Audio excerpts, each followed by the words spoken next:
All right, you guys, let's go over the practice test. Let's get started.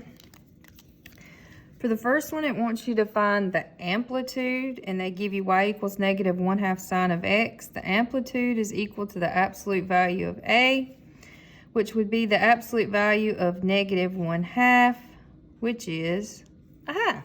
So the answer is just a half. Let's look at the second one. It wants us to determine the period, and it gives us y equals negative cosine of x. So the period is equal to 2 pi over b. Well, in this case, when I look to see what's in front of that x, there's just a 1. So that would be 2 pi over 1, which is, 2 pi. Let's look at the next one. It says determine the period of the given function. So again, the period is equal to 2 pi over b, and this time b is 7. So that would be 2 pi over 7. And that's it. For number 4, it says determine the amplitude. Again, amplitude is equal to the absolute value of a, which would be the absolute value of 5, which is 5. For number 5, it says to determine the period. So for the period, again, we do 2 pi over b. Here, b is 3, so it's 2 pi over 3. All right, for the next one, it says determine the phase shift, and is it a shift to the right or left? So phase shift is equal to C over B. All right, now remember in the formula that I gave you, it was a minus. So if you see a plus, that means C must be negative. It's the opposite. So I didn't give myself enough room here. So that'll be negative pi over 2 divided by 1/2. So I'm gonna come over here. Negative pi over 2 divided by 1/2. You remember, dividing fractions, that's so fly. Flip the second and multiply. And then what's gonna happen to those 2's is they are gonna cancel out, and we get negative pi.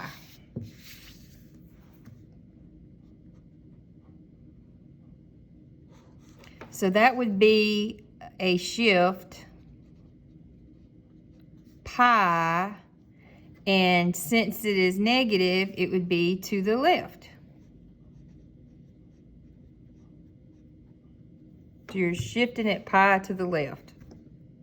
My pi symbol is struggling.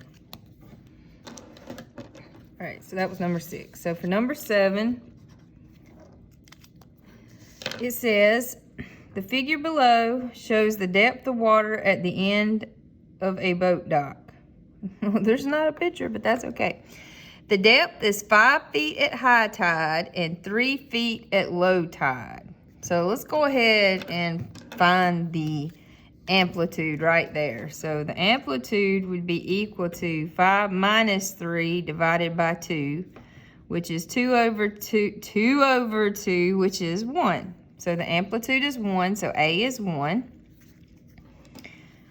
On a certain day, high tide occurs at noon and low tide occurs at 6 p.m. If Y represents the depth of the water X hours after noon, use a cosine function of the form Y equals A cosine of BX plus D to model the water's depth. So when you think about the shape of cosine, it's saying high tide is at noon, so 12 p.m. Low tide is at 6 p.m. So to get back up here, we would need another 6 hours, right? So the period is 12 hours.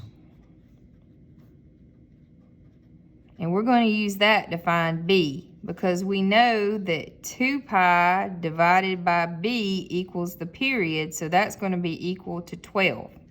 And then remember the trick I taught you, we're going to switch those. So we would get b is equal to 2 pi over 12, and then the 2 will go into 12 6 times. So I have no room here. So b is equal to pi over 6. So we got b, we got a, we just have to figure out d. So think about this, you guys. Hold on, let me come over here. Let me draw my little picture here. So high tide is 5 feet, low tide is 3 feet. So what's going to be right here in the middle between the numbers 5 and 3? That's right, that would be the number 4. So D is going to equal 4. That's your vertical shift. So the answer, ooh, there's a bug. The answer to number 7, once we put together what we have, would be y equals the cosine of, pi over 6. Because remember, the amplitude is 1. We don't have to put, you can put the 1 there, but you don't have to. I'm going to put it just for now. 1 times the cosine of pi over 6 plus d, which is 4. And then that'll simplify to the cosine of pi over 6 plus 4. All right. So that's the final answer. Okay. Let's look at number 8. It says the angle of elevation from the top of a house to a plane falling 8,000 meters above the house is x radians. If d represents the horizontal distance in meters of the plane from the house, express d in terms of a trigonometric function of x. You do not have to evaluate the function. So this definitely calls for a picture, so I'm going to go over here. So here's going to be my house, sort of.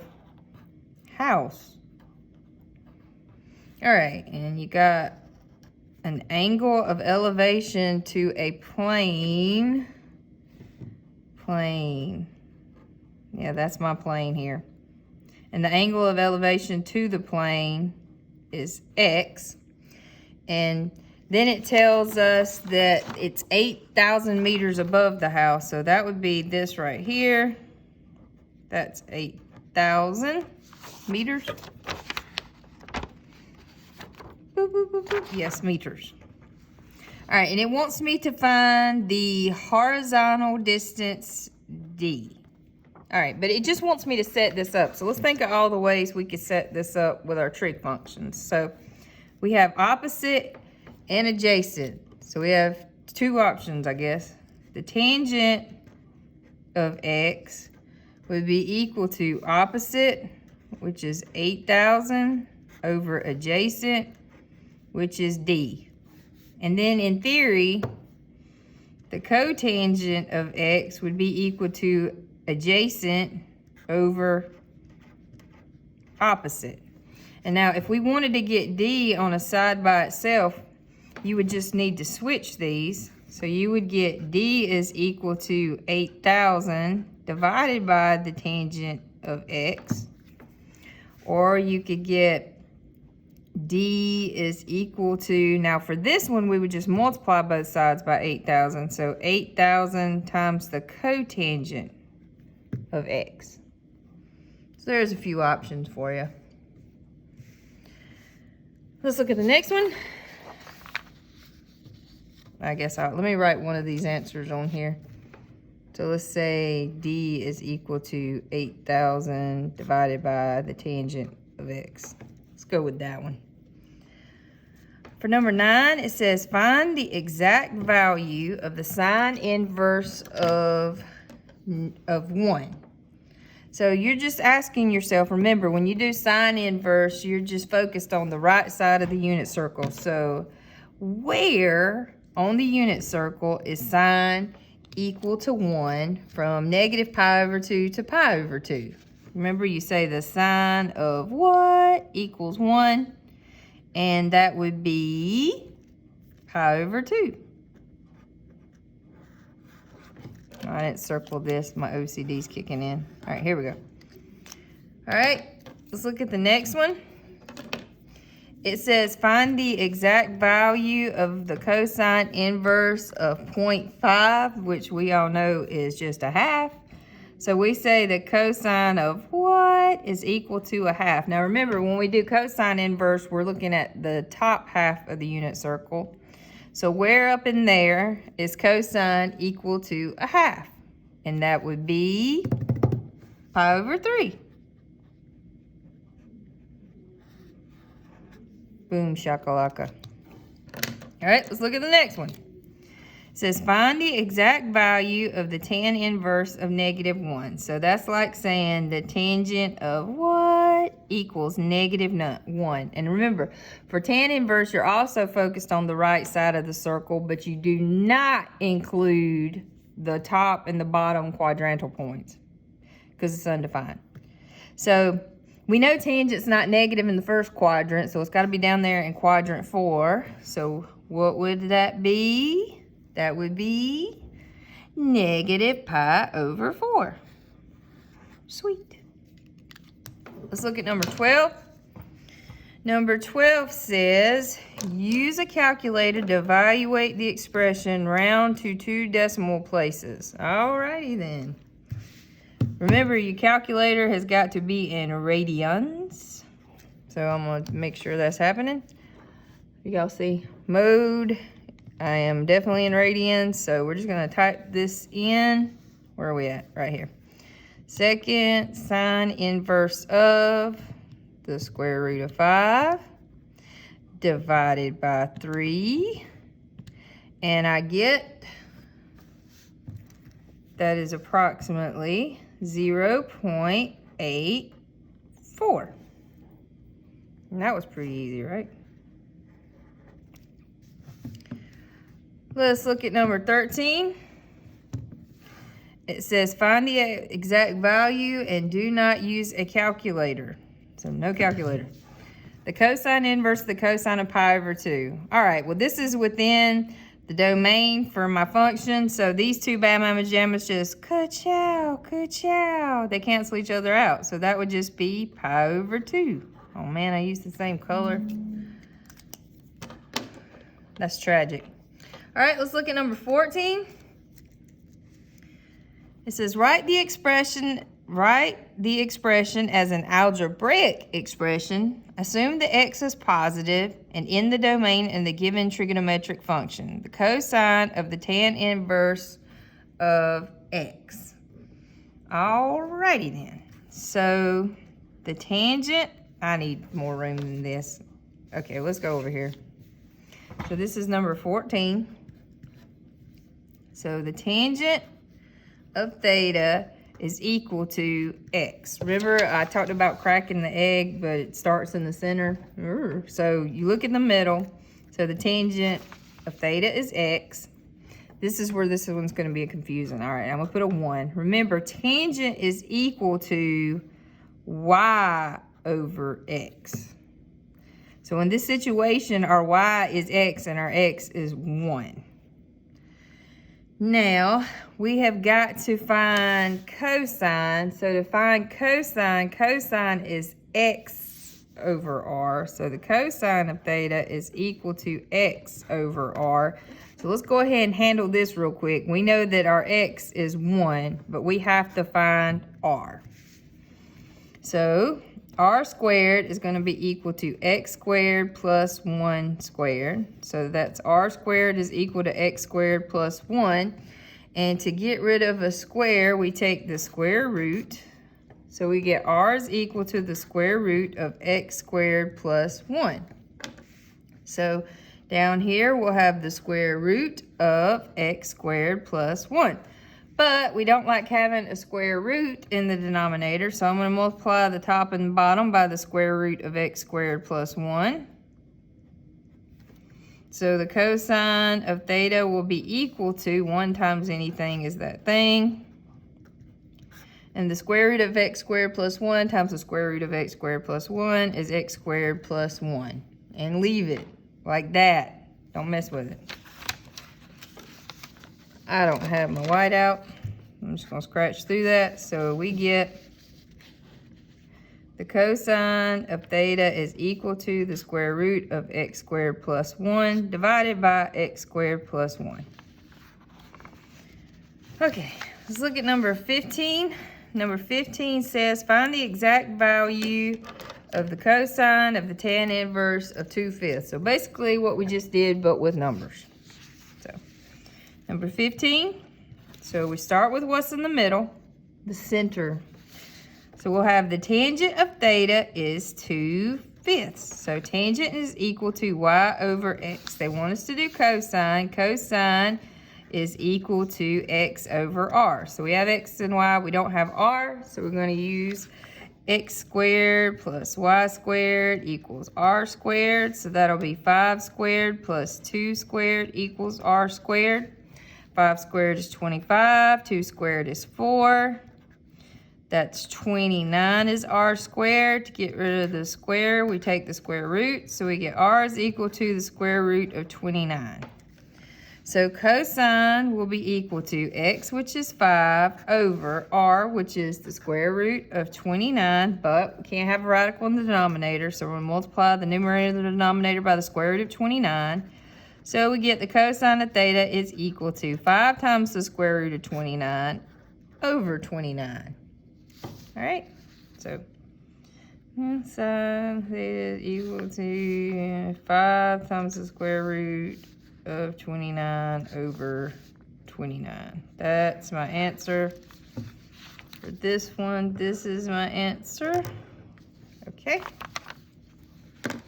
Number 16.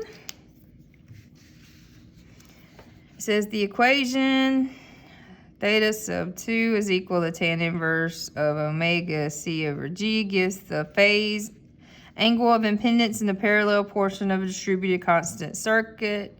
Find this if omega is 300, blah, blah, blah, yada, yada. This looks like a bunch of fancy words for plugging and chugging to me. So let's do this. In my formula, I'll have theta sub 2 is equal to the tan inverse of, and now I'm going to plug in my numbers. So that's 300 radians per second times 0.02 per kilometer, and that is divided by 1.7 per kilometer. Is that it? Yes. Okay.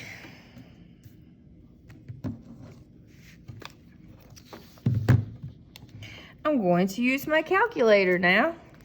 As much fun as it sounds to not do this without a calculator. So let's simplify all this mess first. So 300 times 0.02 divided by 1.7. Okay. And we're going to want to take the tan inverse of that. So I'm going to do tan inverse of all that. And I get, can you still see the calculator? Is approximately 1.295.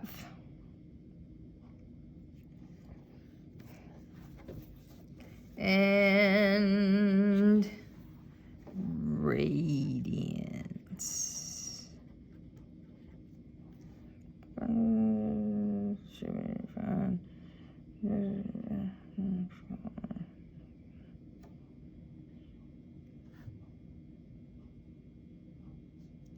All right.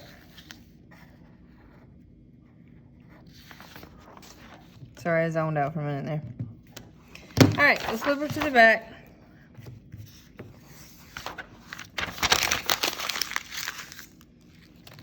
I had a typo. I was trying to see what my typo was, but I don't see it. I don't know.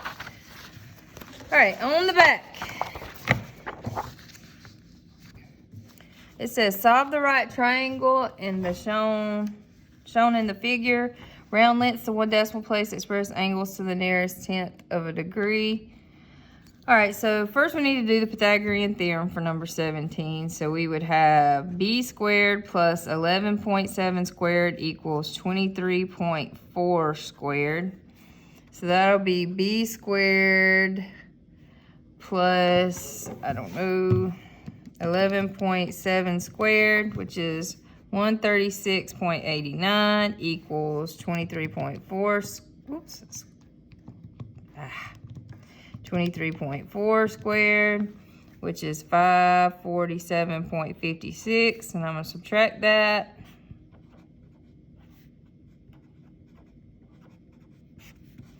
So we get b squared equals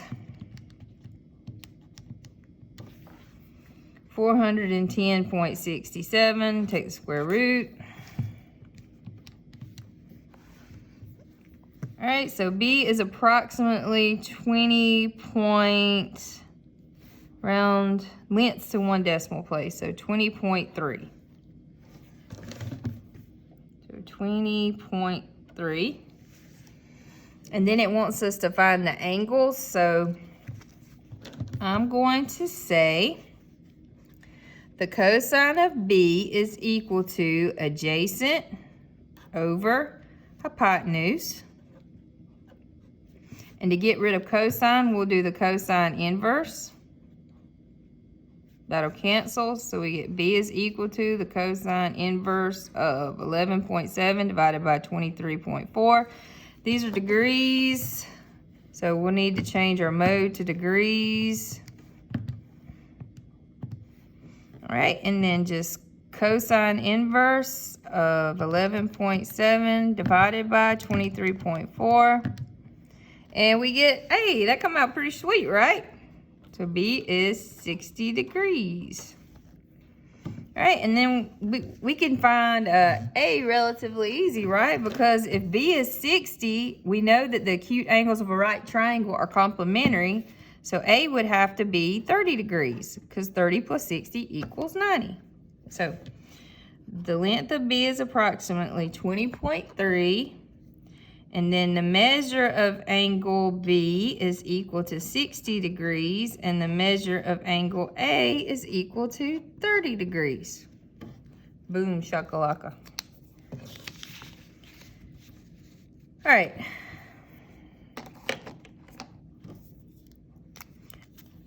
A ship is 50 miles west and 32 miles south of a harbor. What bearing should the captain set to sail directly to the harbor? Okay.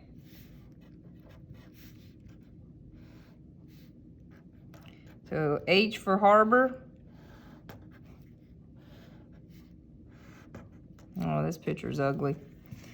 50 miles west, so whoop, 50 miles.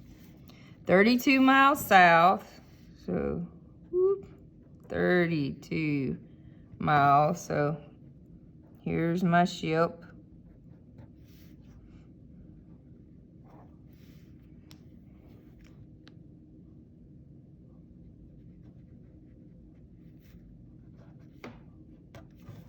So if it's 32 to here, this is 32. All right, what am I trying to find? What bearing should he sail directly back to the harbor? All right, so it's north and it's east. We just gotta find this angle. So I put theta there. I really need to, well, let's just use beta. So we need to find beta. So which trig function could we use? We could say the tangent of beta is equal to opposite over adjacent, 50 over 32. I mean, why not? And then to get rid of the tangent, sorry about that, we'll do the tan inverse. So B is equal to the tan inverse of 50 over 32. So let me do that in here. Second, tan inverse 50 divided by 32. And we get 57.4. So beta is equal to 57.4 degrees. So that would be north 57.4 degrees east. I mean, if you go southwest to get back, you got to go northeast. Oh. So on here, north 57.4 degrees east.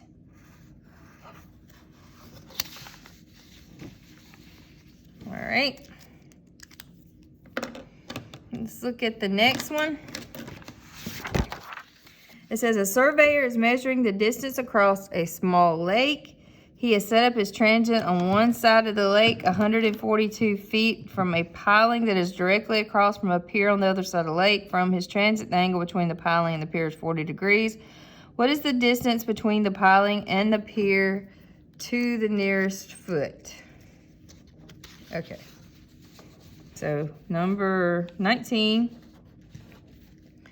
And here is my lake. All right, so he set up his transit. So I'm gonna say T for transit. And it says that his transit is 142 feet from a piling. So 142 feet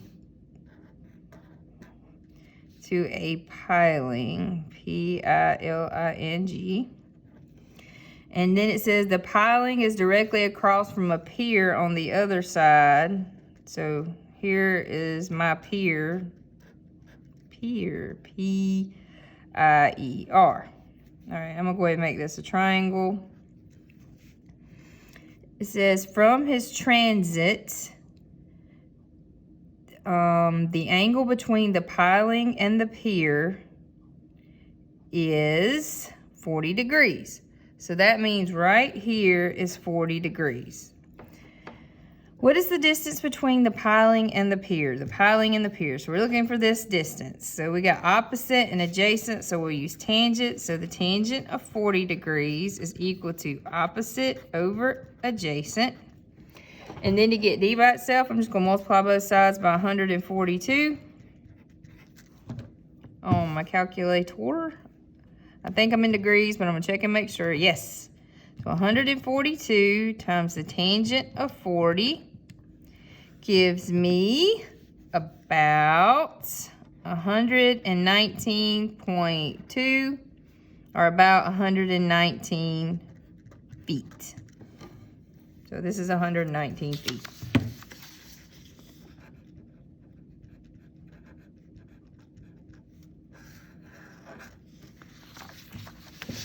All right, it says for number 20, an object is attached to a coiled spring. The object is pulled down, so we know that it's cosine, a negative direction from the rest position, so A is negative, and then it is released. Write an equation for the distance of the object from its rest position after t seconds if the amplitude is 7 and the period is 3. All right, well, they give us a lot for that one.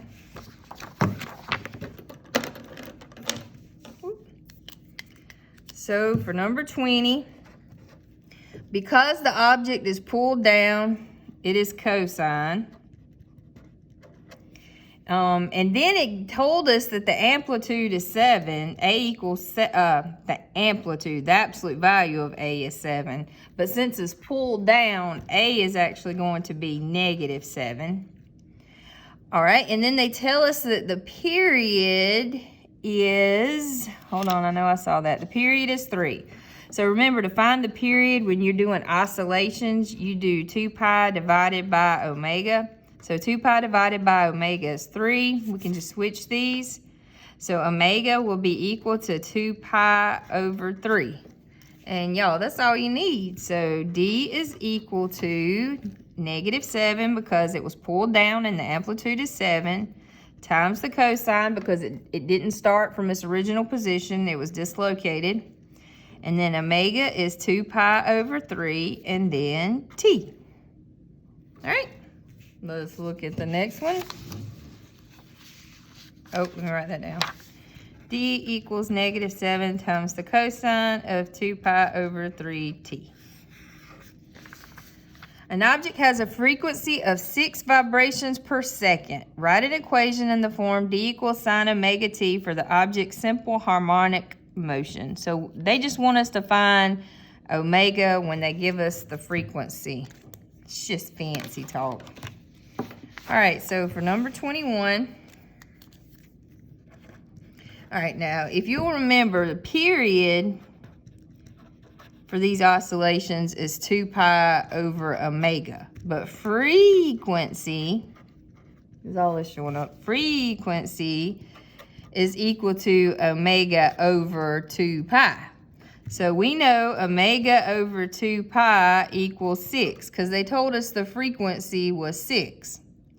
So to get the omega by itself, we'll just multiply both sides by 2 pi. So we get, oh goodness, the omega is equal to 12 pi. And that's it. So it will be d equals the sine of 12 pi times t.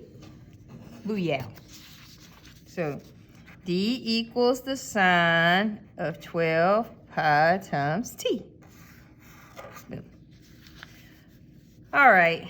And these are just regurgitating on the characteristics of these functions. This is where your x-axis is for this one. So that would be cosine. So this is, I'm sorry, let me try it. There we go. So this would be y equals the cosine of x. And then the domain for cosine is everything, negative infinity to infinity. The range for cosine, remember, it bounces back between -1 and 1, so -1 to 1.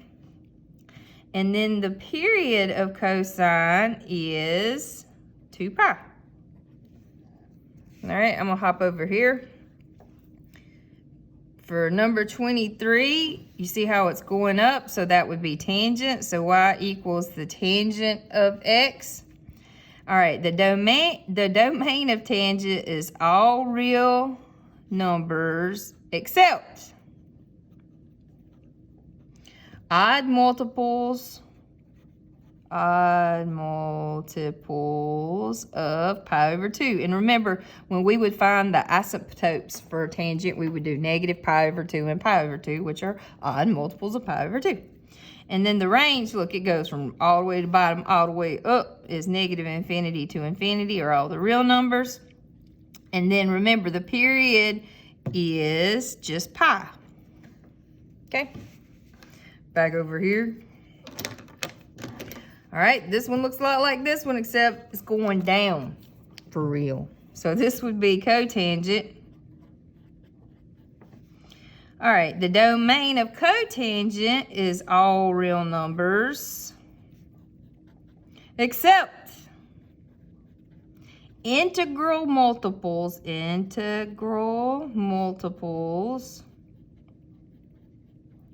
of pi. I'm going to just keep on writing right on top of that. And remember, when we would find the asymptotes for cotangent, we would set them equal to 0 and pi. The range is all the real numbers. And this is the only other function that has a period of pi. All right, for number 25, again, here's your x-axis.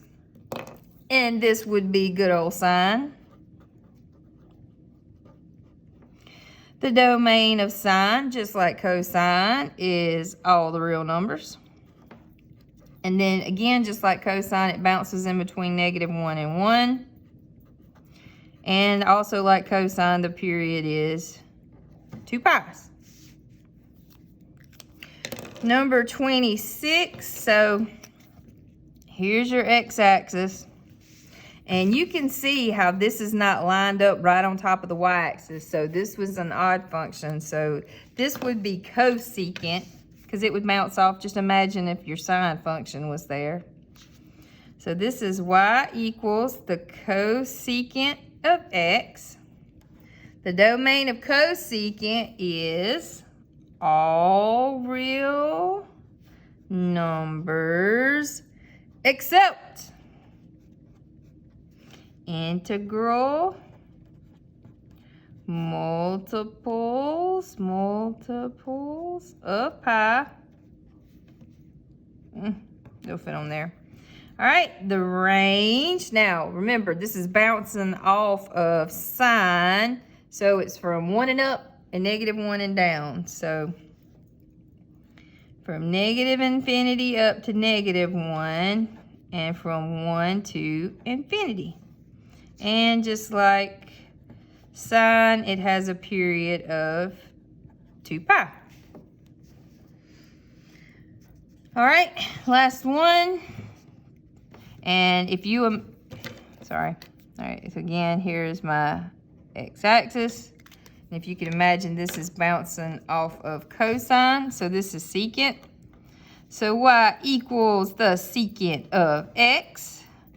The domain is all real numbers. Oh, I got a hole there. Except odd multiples of pi over 2. The range, just like cosecant, it's bouncing off of cosine, so it's from negative infinity up to -1, union 1 to infinity. And its period is 2 pi. All right, you guys have a groovy rest of the day.